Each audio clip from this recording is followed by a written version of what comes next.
કંપનીઓ જે છે ત્યાં પણ પાર્થિવ એક ફોકસ રાખવાનું છે, કારણ કે સેમાગ્લુટાઇડ જે છે ડાયાબિટીસ અને વજન ઘટાડવાની જે દવા છે એનું જેનરિક વર્ઝન જે છે અહીંયાથી કંપનીઓ દ્વારા લોન્ચ કરવામાં આવ્યું છે અને હવે કિંમત પણ પહેલાં કરતાં લગભગ 90% જેટલી ઓછી દેખાશે. તો ટોરેન્ટ ફાર્મા, ડૉક્ટર રેડ્ડીઝ દ્વારા પણ આ ઇન્જેક્શન લોન્ચ કરવાની જાહેરાત થઈ છે. એલ્કેમ lab, Sun Pharma, Zydus life અને એરિસ લાઈફ સાયન્સીસ જ્યાં એક ખાસ કરીને આ બધા અનાઉન્સમેન્ટ કરવામાં જોઈ રહ્યા છે આપણે આ દવાને કારણે. તો કઈ રીતે આને સમજવું જોઈએ ભારતીય ફાર્મા કંપનીઓ પર?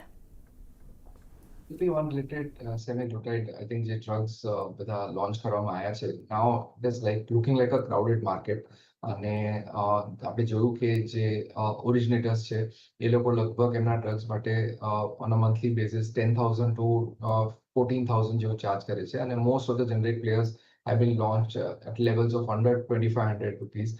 એટલે એવા સંદર્ભમાં I think goes to show કે lot of these generics are available at like 20-30% of the cost of the original generator. એટલે એવા સંદર્ભમાં ચોક્કસપણે આ માર્કેટ બહુ જ મોટું છે, એમાં કોઈ બે ડાઉટ નથી.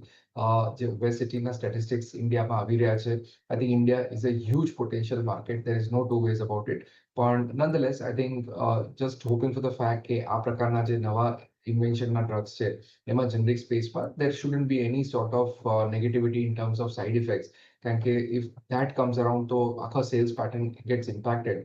પણ ઇન ટર્મ્સ ઓફ માર્જિન્સ, કઈ રીતના માર્જિન્સ આવા પ્રાઇસ કટ પછી Indian generic pharma companies are able to make એ જાણવાનું ઇન્ટરેસ્ટિંગ રહેશે ને એ પ્રોબ્લી કોલમાં જણાવવામાં આવશે. પણ the current recent problem being કે ઘણા બધા ઇન્ટરમીડિયેટ્સ અને એપીઆઈના પ્રાઇસીસ પણ વધ્યા છે.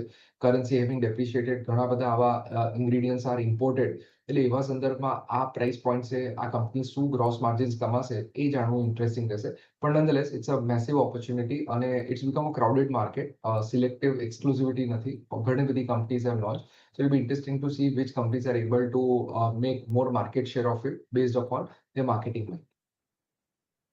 તો એક વ્યૂ અહીંથી કંપનીઓ મારે ને આજે ખાસ કરીને બધા સ્ટોક્સ અને ભારતીય ફાર્મા કંપનીઓ નિફ્ટી ફાર્મા પર ફોકસમાં રાખીશું. L&T